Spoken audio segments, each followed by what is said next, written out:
నమస్కారం నేను మీ నాని ఫ్రెండ్స్ ఈ వీడియో చాలా ఇంపార్టెంట్ వీడియో అండి సో రీసెంట్ టైమ్స్ లో చాలా మంది అయితే ఈ వైరస్ వల్ల అంటే వైరస్ అని మనం కన్ఫర్మ్ చేయలేము బట్ ఈ వైరస్ లాగా ఉన్నటువంటి జబ్బుల వల్ల కోళ్ళు అయితే చాలా చనిపోతున్నాయని చెప్పేసి కంప్లైంట్లు అయితే రోజుకు దాదాపుగా ఒక 20-30 కంప్లైంట్లు అయితే వస్తున్నాయి 20-30 మంది ఫోన్ చేసి అడుగుతున్నారు ఏం వాడాలి ఏంటని చెప్పేసి అడుగుతున్నారు బట్ ఇది సొంతంగా మన ఫామ్ లో కూడా ఇట్లాగే వైరస్ లాగానే వచ్చి ఒక 10 పెట్టల వరకు అయితే 1 వీక్ బ్యాక్ చనిపోయాయి సో అదే వీడియో నేను షార్ట్ వీడియోలో కూడా చేసి పెట్టాను అయితే ఇది ఎలా వస్తుంది ఏంటి ఇంకా చాలా మంది అప్రమత్తంగా అవుతారని చెప్పేసి ఈ వీడియో అయితే చేయటం జరుగుతుందండి సో దయచేసి ఖచ్చితంగా ప్రతి ఒక్కరు కూడా వీడియోని అయితే షేర్ చేయండి అలాగే ప్రతి ఒక్కరు కూడా లైక్ చేయండి సో మీరు లైక్ చేసి షేర్ చేయటం వల్ల ఎక్కువ మందికి చేరే అవకాశం ఉంటుంది కాబట్టి సో అందువల్ల చేయమని చెప్తున్నాను సో ఇక ఈ వైరస్ యొక్క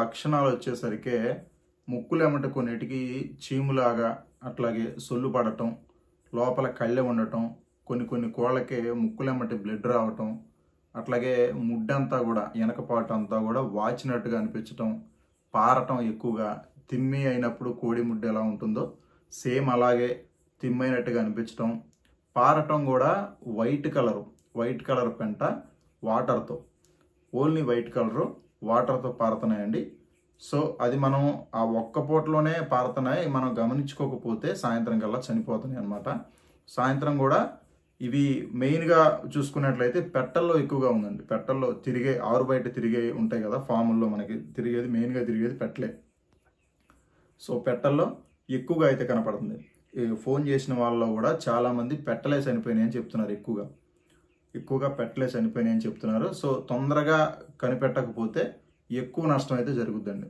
ఖచ్చితంగా తొందరగా కనిపెట్టకపోతే ఎక్కువ నష్టం అయితే జరుగుతుంది సో నాకు కూడా ఏంటంటే ఫస్ట్ నేను నైట్ 9:30 ఆ టైంలో కోడి పెట్ట గట్టిగా కేకలేస్తూ రెక్కలు గట్టిగా కొట్టేసుకుంటూ అరుస్తుంటే నేనేమన్నా జంగుబిల్లి కానీ లేకపోతే పాము కానీ ఏమన్నా వచ్చిందేమని చెప్పేసి సడన్గా వెళ్ళి చూస్తే కోడిపిల్ల అడ్డం పడి ఉంది అట్లాగే కీచిమని గట్టిగా అరుచుకుంటా మళ్ళీ నా చేతుల్లోనే ఉన్నది చనిపోయింది ముక్కులెమ్మడ బ్లడ్ వచ్చింది చనిపోయింది సో నేనేమనుకున్నానంటే హార్ట్ అటాక్ ఏమైనా వచ్చిందేమో అనుకున్నాను లేదంటే పాము ఒకవేళ పాములు వస్తూనే ఉంటాయి మన ఫామ్లోకి పాము ఏమన్నా కరిచిందేమని చెప్పేసి మొత్తం చూస్తే ఎక్కడా లేదు ఏం లేదు సో ఇది ఒక్కటే టపా కొట్టేసుకుని చచ్చిపోయేసరికి నాకు హార్ట్ అటాక్ ఏమో అనుకున్నాను సరే అలా ఇక దాన్ని ఫామ్ బయటికి తీసుకొచ్చేసి ఒక తట్ట కింద కప్పెట్టేసి ఇంట్లోకి పోయి నేను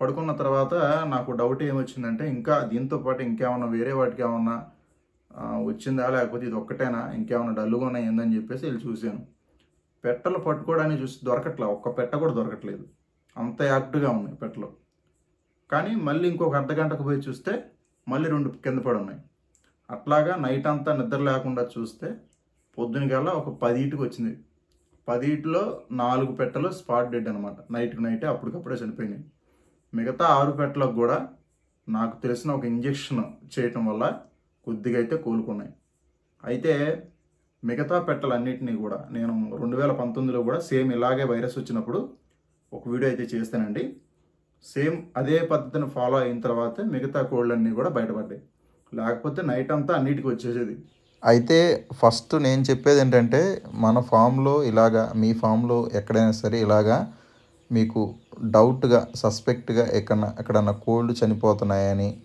లేదంటే ఇట్లా మీ చుట్టుపక్కల కూడా కోళ్ళు ఎక్కడైనా చనిపోతున్నాయని మీకు తెలిస్తే సో మీ ఫామ్లో కూడా ఒకసారి చెక్ చేసుకోండి సో లక్షణాలు అయితే చెప్పాను కదండి పెంట వచ్చేసరికి వైట్ కలర్లో వెళ్తుందండి పారుతుందనమాట వైట్ కలర్లో నీళ్లు అలాగే వైట్ కలర్ వచ్చేసరికి పారుతూ ఉందన్నమాట ముడ్డంతా కూడా తిమ్మైనట్టుగా అనిపించటం అట్లాగే ముడ్డి వాపు రావటం తర్వాత నోటి వెమ్మటి చీము కానీ రక్తం కానీ రావటం అలాగే కళ్ళు మూసుకుపోయి ఉండటం అండి కళ్ళు అసలు తెరవట్లేదు మూసుకొని అట్లాగే మూసుకుపోయి ఉండటం కొన్నిటిలో జ్వరం కూడా గమనించడం జరిగింది కొన్ని పెట్టలకైతే జ్వరం కూడా వచ్చిందనమాట సో లక్షణాలు అయితే ఇవ్వండి కంపల్సరీగా ఈ లక్షణాలు మీ ఫామ్లో ఎక్కడైనా కోడి పెట్టలకు కానీ పుంజులకు కానీ పిల్లలకు కానీ వేటికైనా సరే మీకు ఇదే లక్షణాలు మీకు కనపడితే కంపల్సరీగా వాటిని సపరేట్ చేసి ఫస్ట్ అవి మేత తీసుకుంటున్నాయా లేదంటే అవి ఎంతసేపటి వరకు నుంచొని ఉంటున్నాయి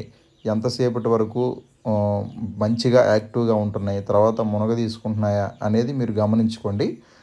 అప్పుడు ఎప్పుడైతే మీకు డౌట్ ఉంటుందో అప్పుడే మీరు సపరేట్ చేసేసుకొని ఉంచుకుంటే అప్పుడే మీకు కోల్డ్ అనేవి బయటపడతాయి అన్నమాట. అట్లాగే మీకు ఎప్పుడైతే ఇట్లాగా మరణాలు స్టార్ట్ అయినప్పుడు చనిపోతున్నాయి, ఇట్లాగా మనకి తెలియకుండా ఒక వైరస్ లాగా వచ్చి చనిపోతున్నాయి అనుకున్నప్పుడు కంపల్సరీగా మీరు మిగతా ఇప్పుడు కొన్ని చోట్ల పెట్టెల దొడ్డి వేరే దగ్గర ఉంటుంది, పుంజుల దొడ్డి ఒక దగ్గర ఉంటుంది. అంటే అంతా ఒక చోట్ల ఉన్నా కూడా సో వేరే చోట్ల పెట్టెల దొడ్డి, పుంజుల దొడ్డి, ఇప్పుడు నాది కూడా అంతే, పుంజులు సపరేట్గా ఉంటాయి, పెట్టెలు సపరేట్గా ఉంటాయి. సో అట్లా ఉన్నప్పుడు పుంజులు షెడ్డుకు మొత్తానికి కూడా చుట్టూరు గ్రీన్ క్లాత్ కానీ లేదనుకుంటే పట్టాలు కానీ పూర్తిగా గాలి అనేది పోకుండా ఒక 3 days వరకు పూర్తిగా పట్టాలతో కట్టేసేయాలన్నమాట. గాలి అటుగాలి ఇటుగాలి అటు పోకుండా ఉండాలి. ఎందుకంటే ఒకవేళ వైరస్ అయితే కంపల్సరీగా గాలి ద్వారా కూడా వ్యాప్తి చెందే అవకాశం ఉంటుంది కాబట్టి కంపల్సరీగా పట్టాలు అనేవి కట్టుకోండి. ఇలాగే నేను 2019లో కూడా అప్పుడు కూడా ఇలాగే చనిపోతే సేమ్ ఇలాగే చెప్పానండి. అప్పుడు కూడా చాలా వరకు కొంతమంది ఫాలో అయ్యారు, వాళ్ళవి చాలా వరకు బయటపడ్డాయి. ఈ పట్టాలు లేదంటే గ్రీన్ క్లాత్ అనేది మినిమం 3 days అయితే కట్టుకోవాలండి. 3 days వరకు ఆ వైరస్ అనేది క్లియర్గా మన ఫామ్లో చనిపోయింది అనుకునేంత వరకు కూడా మనం కోళ్ళను అయితే వదిలిపెట్టకూడదు అనమాట. కంపల్సరీగా పట్టాలు అనేవి కట్టుకోవాలి. పట్టాలు కానీ గ్రీన్ క్లాత్ కానీ కట్టుకొని సో మనం వాటికి మేతలు కానీ ఫీడింగ్ కానీ కాళ్ళు చేతులు అన్నీ కూడా శుభ్రంగా కడుక్కొని క్లీన్ చేసుకొని ఎప్పటికప్పుడు వెళ్ళి వాటికి ఫీడ్ కానీ అంటే మంచిగా ఉన్న వాటికి అన్నమాట ఫీడ్ కానీ ఇవన్నీ కూడా ఇచ్చేసుకోవాలి. అట్లాగే నేను లక్షణాలు ఇందాక చెప్పాను కండి, ఆ లక్షణాల్లో ఇంకొకటి మర్చిపోయాను. అది కూడా ఏంటంటే కొన్నిటికి నోటెమ్మటే బ్లడ్ రావటం కూడా ఉందన్నమాట. నోటెమ్మటే బ్లడ్ రావటం కాడ నుంచి సో ఇటువంటి లక్షణాలు కూడా ఉన్నాయి. కొన్నిటికి ఫీవర్ కూడా ఉంది. సో ఇవి మీరు గమనించంటే అన్ని లక్షణాలు ఉండాలని లేదు, వీటిలో కొన్ని లక్షణాలు ఉన్నా కూడా మనం ఫలాని ఇలా వచ్చిందని చెప్పేసి డౌట్గా ఉన్నప్పుడు కంపల్సరీగా వేరు చేసేసుకోవటం చాలా ఉత్తమమైన పని. సో నా దొడ్లో వచ్చేసరికి నైట్కి 10 పెట్టలకు వచ్చిందండి.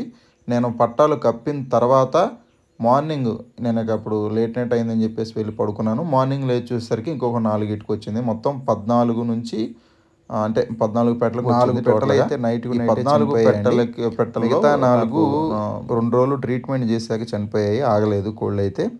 సో ట్రీట్మెంట్ చేశాక ఒక 6 పెట్టలు అయితే కొంచెం కోలుకున్నట్టుగా ఉన్నాయి. 6లో 2 అయితే ఫుల్ సేఫ్ అయ్యానమాట. వాటిని మళ్ళీ మన మందలోకి అయితే కలపడం జరిగింది. సో ఫుల్గా యాక్టివ్గా మంచిగా తయారయ్యాయి. అవి ఎందువల్ల అంటే నేను తొందరగా కనిపెట్టేసి నేను నైట్ అంతా లాస్ట్లో నేను ముందుగానే గమనించేసి లక్షణాలు ఉన్నాయని చెప్పేసి చూసి వెంటనే నేను ఇంజెక్షన్ చేశాను.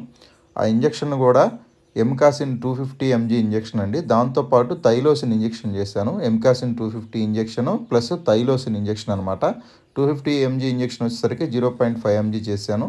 థైలోసిన్ వచ్చేసరికి 0.75 చేశానండి. సో ఆ ఇంజెక్షన్స్ చేసిన తర్వాత ఈ 6 కోళ్ళు కూడా నిలబడ్డాయి. అయితే 6లో 2 అయితే బాగా కోలుకున్నాయి. వాటిని ఆల్రెడీ మందలో కలపడం జరిగింది. ఇంకా 3 ఇంకా ట్రీట్మెంట్ అనేది జరుగుతుంది. సో పర్లేదు, ప్రజెంట్ బాగానే ఉన్నాయి.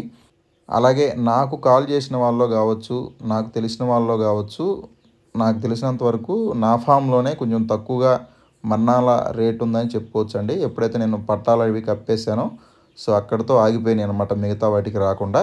అట్లాగే బయోబస్టర్ ప్లస్ ఫార్ములిన్ ఈ 2 కూడా తీసుకొచ్చేసి మొత్తం నా ఫామ్ మొత్తం కూడా స్ప్రే చేశాను. ఒక 3 days వరకు కూడా స్ప్రే చేయటం జరిగిందండి, బయోబస్టర్ అలాగే ఫార్ములిన్ అనమాట.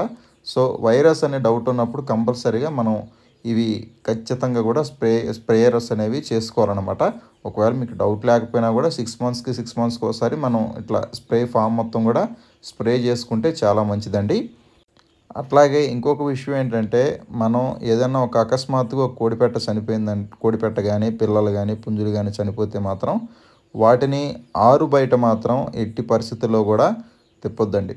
బయట ఫామ్లో బయట అంటే గాలికి మాత్రం తిరగకూడదనమాట. పెట్టలు కానీ పుంజులు కానీ గాలికి తిరిగితే మాత్రం అవుట్ అయ్యాయి. సో మనం ఎప్పుడైతే మనం గమనించుకోగలుగుతామో తప్పనిసరిగా వాటిని గాబుల కిందనో లేకపోతే ఎక్కడైనా ఒక రూమ్లోనో మంచిగా ఉన్న వాటిని మొత్తాన్ని కూడా ఒక రూమ్లోనే వేసేసి మనం ఒక 2-3 days వరకు మినిమం 48 hours అయితే మనం బయటికి తీయకూడదనమాట. సో అలా ఉంచుకుంటే ఏంటంటే మనం ఎప్పుడైతే ఈ స్ప్రేయర్స్ ఇవన్నీ మనం చల్లుకుంటామో అప్పుడు ఈ వైరస్ కానీ ఏదైనా ఉన్నా కూడా చనిపోతుంది. ఆ తర్వాత మనకి ఎప్పుడైతే పర్లేదు వదులుకోవచ్చు అనుకున్నప్పుడు మాత్రమే మిగతా కోళ్ళను వదులుకోవాలి. సో ఇదంతా కూడా ఎందుకు చెప్తున్నానంటే మిగతా కోళ్ళు ఇప్పుడు చాలా వరకు కంప్లైంట్లని చాలామంది కాల్ చేస్తున్నారు కాబట్టి చాలామంది ఇట్లా అయిపోతుందని చెప్తున్నారు కాబట్టి సో ప్రతి చోట ఉందండి. ఒక చాట ఉంది, ఒక చాట లేదని లేదు, ప్రతి చోట కూడా వస్తుంది. సో ఇప్పుడు సంక్రాంతి దగ్గరకు వస్తుంది. చాలామంది కోళ్ళు కొనుక్కొని కొన్ని లక్షలు పెట్టి వేల పెట్టి కొనుక్కొని తయారీలు పెట్టుకొని ఉన్నారు. సో దయచేసి ప్రతి ఒక్కళ్ళు కూడా మీరు జాగ్రత్తగా ఉండండి, అప్రమత్తంగా ఉండండి. నైటే జరగవచ్చు, పగులే జరగవచ్చు, మీరు ఇక్కడ వెళ్ళిన ఒక గంటకే జరగవచ్చు. కానీ కంపల్సరీగా ప్రతి ఒక్కరు కూడా అప్రమత్తంగా ఉండి మీరు మీ కోళ్ళని జాగ్రత్త చేసుకోండి. అలాగే ఇంకొక విషయం ఏంటంటే కొత్తగా వచ్చే వాళ్ళని ఎవరిని కూడా దొడ్లోకి అయితే రానివద్దండి. సో ఫామ్లోకి అయితే కొత్తగా ఎవరైనా కోళ్ళు కొనుక్కోవడానికి వచ్చినా చూడటానికి వచ్చినా ఎలా వచ్చినా సరే దయచేసి ఫామ్లోకి అయితే రానివ్వద్దు. సో నాకు తెలిసి నేను చేసిన మిస్టేక్ కూడా నేను అదే అనుకుంటున్నాను. రీసెంట్గా ఒక 15 డేస్ 20 డేస్ బ్యాక్ నుంచి నేను కొన్ని పెట్టలు పుంజులు పిల్లలు సేల్కి పెట్టేసి చాలామంది అయితే ఫామ్లోకి వచ్చి చూసి తీసుకోవటం జరిగింది. బట్ నేను వాళ్ళని నిందించడానికి లేదండి. సో వాళ్ళ వల్ల రావచ్చు రాకపోవచ్చు, బట్ మనమైతే అప్రమత్తంగా ఉండాలి.